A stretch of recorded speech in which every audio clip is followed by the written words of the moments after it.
semacam itu, karena kita masih disibukkan dengan mencari materi, yang kerja masih kerja, tapi minimal yang sudah pensiun.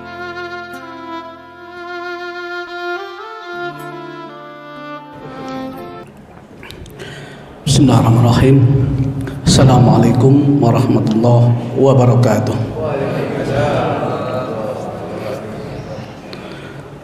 Alhamdulillah. Alhamdulillahilladzi ja'ala Ramadhan al-kiram alladzi unzila fihi al-Qur'an hudan lin-nasi wa bayyinatin minal huda wal furqan. Asyhadu an la ilaha illallah wahdahu la syarika lah wa asyhadu anna Muhammadan abduhu wa rasuluh. Allahumma shalli wa sallim ala nabiyyina rasulina Muhammad wa ala alihi wa ashabihi ajmain, amma ba'd.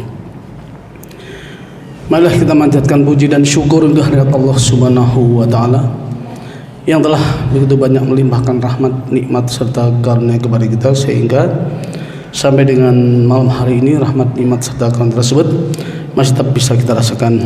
Itulah yang berupa kesehatan, kesempatan, kemampuan, dan yang paling penting tentu adalah nikmat iman serta nikmat Islam. Sebab hanya berlandasan dengan keimanan dan keislaman, tentu dengan ditambah berbagai nikmat Allah yang lain, kita bisa dengan begitu mudah dan ringan melaksanakan ibadah salat jamaah Isya. Insyaallah kita lanjutkan dengan tarawih dan witir. Kita berharap semoga ke depan sampai dengan akhir Ramadan kita masih diberi kesempatan oleh Allah untuk melaksanakan berbagai perintahnya, melaksanakan amal-amal soleh dengan semaksimal mungkin. Amin amin ya rabbal alamin.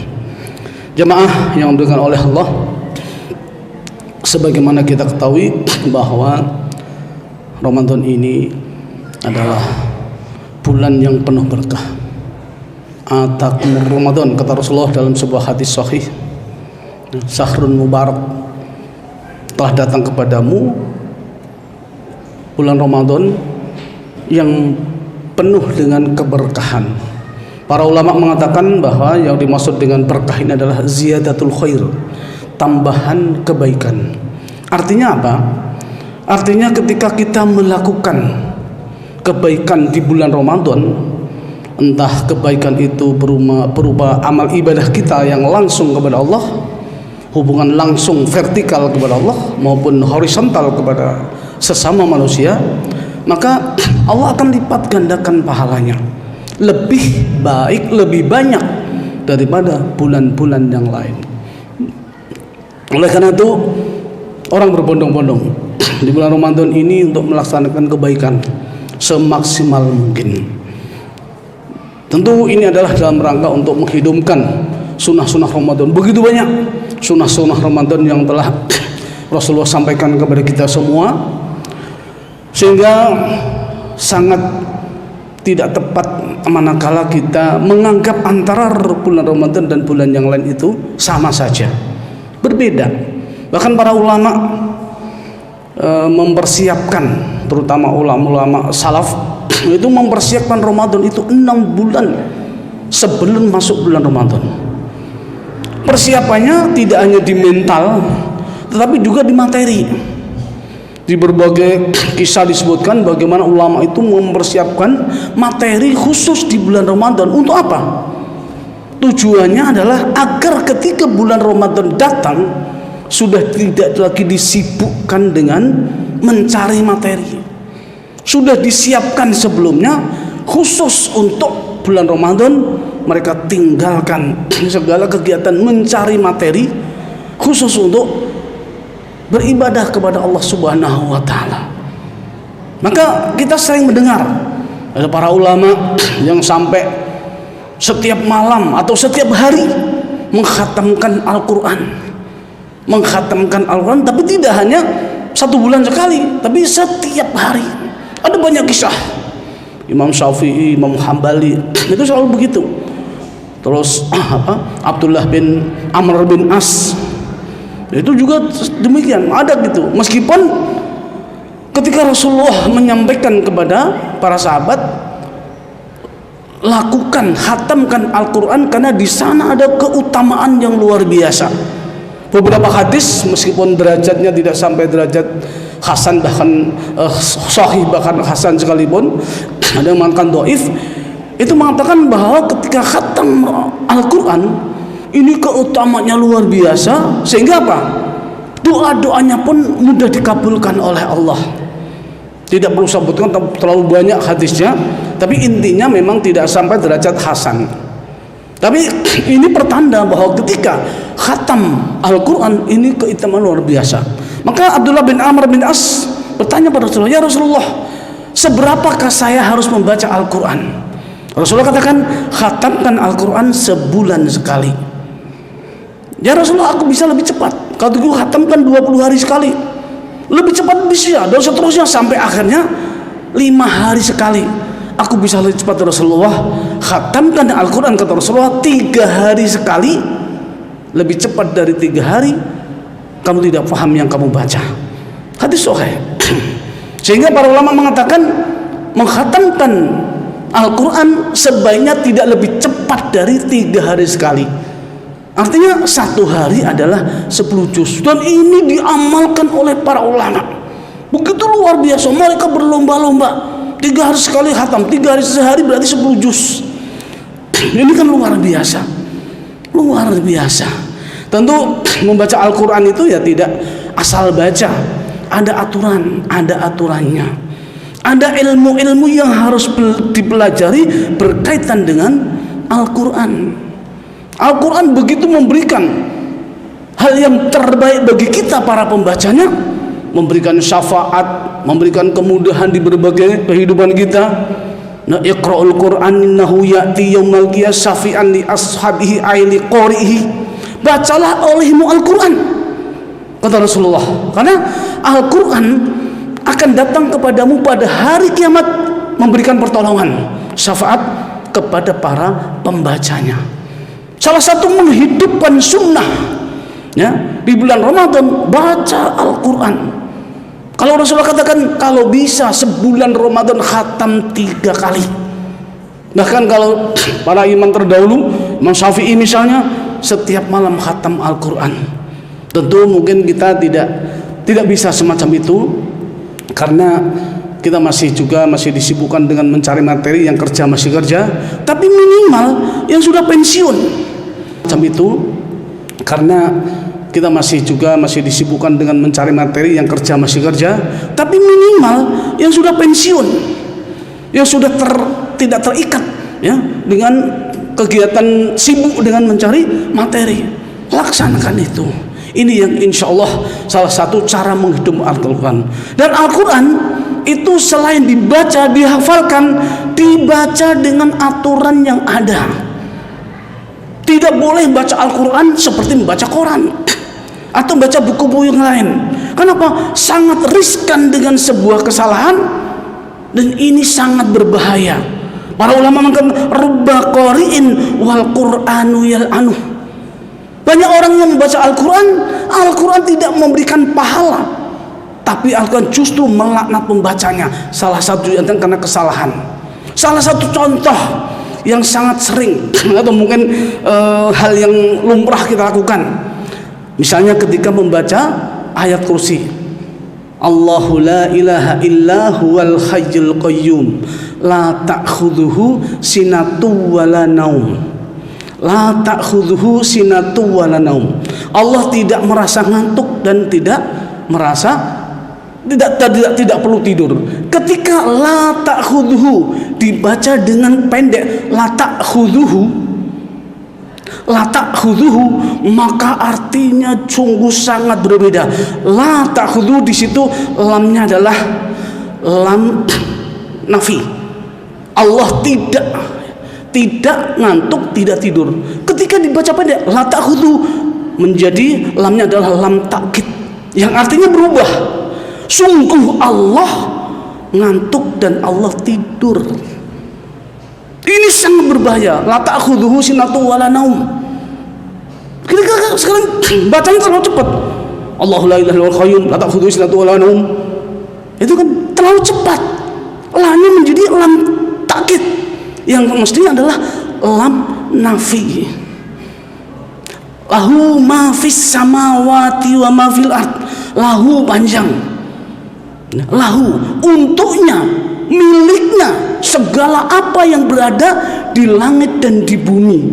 Ketika dibaca pendek, lahuma fis samawati wal ard, artinya jauh berbeda. Untuk dia berdua, yang tadinya untuknya, miliknya segala apa yang di langit dan di bumi. Tapi ketika dibaca lahuma, milik keduanya apa yang ada di langit dan di bumi. Subhanallah, ini sungguh sangat berbahaya. Artinya jauh berbeda. Bahkan sebagian ahli qiraah mengatakan bacaan yang salah bisa membawa kepada kekafiran, bisa membawa pada kekafiran. Lahu, miliknya Allah, masih mengakui Allah Maha Esa. Tapi ketika lahuma, milik keduanya, berarti menganggap Allah itu dua. Ini sungguh sangat berbahaya dan begitu banyak. Contohnya gampang, Shadaqallahul azim, bacanya pakai hul azim, ini pakai za. Shadaqallahul azim. Nah, yang artinya Shadaqallahul azim mestinya pakai za. Dan makharijul hurufnya za ini antara dua gigi lidah di tengah-tengah. Ketika za, cukup lidahnya diangkat menjadi azim. Tapi orang masih Shadaqallahul azim, ini pakai za, rusak itu artinya. Apa artinya azim pakai za? Enggak ada. Shadaqallahul azim. Ini salah satu contoh menghidupkan sunnah. Karena menghidupkan sunnah dalam Ramadan itu begitu banyak. Saya konsentrasi di Al-Quran. Al-Quran ini luar biasa. Rasulullah menyebutkan mangqara'a harfan min kitabillah, barang siapa membaca satu huruf dalam Al-Quran, falahul hasanah wal hasanatu asyru amsalihah. Satu huruf dalam Al-Quran, dia mendapatkan kebaikan yang nilainya 10 kebaikan. Belum tentu kita setiap hari berbuat baik, kecuali kita baca Al-Quran diantaranya. Dan kebaikan satu huruf itu nilainya 10 kebaikan. La aqulu alif lam mim, kata Rasulullah, harfan, walakin aqulu alif harfun walam harfun wa mim harfun.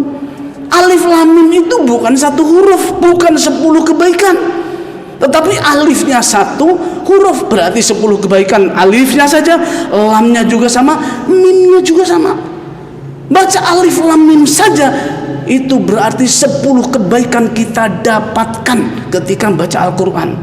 Betapa kita baca basmalah saja itu 19 huruf kali 10 kebaikan. Masya Allah, kebaikan Al-Quran itu begitu luar biasa.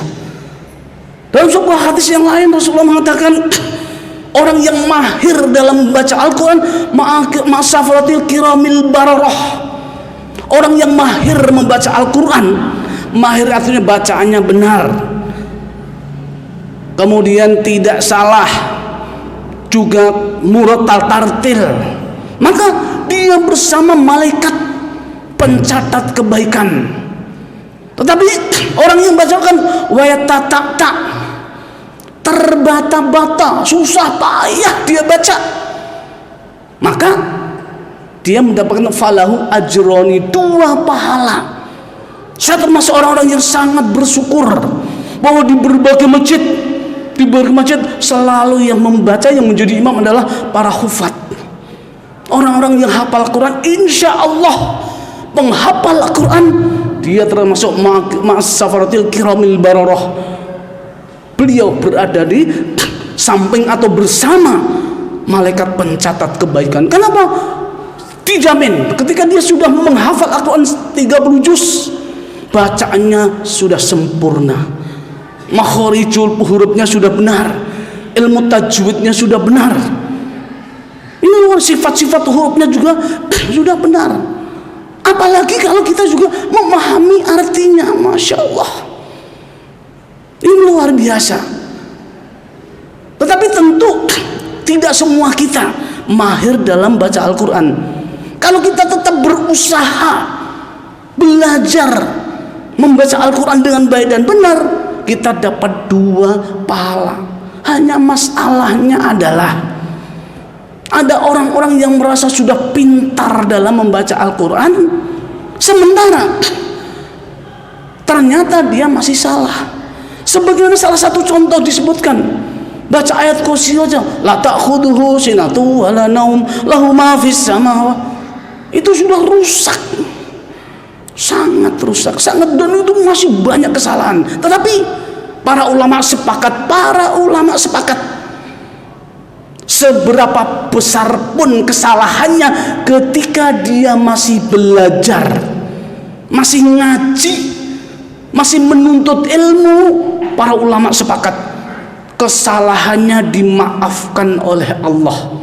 Dan inilah yang falahu ajroni, dia dapat 2 pahala meskipun dalam bacaannya masih terbata-bata, masih sering salah. Tetapi kalau sudah tidak mau belajar, Masya Allah, lah Ustaz saya sudah tua, sudah tidak mungkin belajar. Rasulullah mengatakan, udlubul ilma, talabul ilmi faridatun ala kulli muslimin wal muslimat. Mau menuntut ilmu itu wajib bagi setiap muslim, laki maupun perempuan, minal mati ilal lahdi, sejak dari ayunan sampai liang lahat, sejak memahami tentang siapa dirinya harus menuntut ilmu sampai sebelum ajal, itu harus menuntut ilmu. Luar biasa, luar biasa orang yang menuntut ilmu meskipun di usia tua. Tidak masalah, tujuannya satu, menuntut ilmu tentang Al-Quran dengan satu harapan bahwa ketika kita salah dalam membaca Al-Quran, meskipun merusak arti, insya Allah Allah akan ampuni. Ini kesepakatan para ulama qiraah. Jadi jangan pernah berhenti. Dan untuk belajar Al-Quran banyak tempat, banyak media. Para imam di sini, para hafidz siap untuk membina kita, siapa saja, waktunya kapan saja.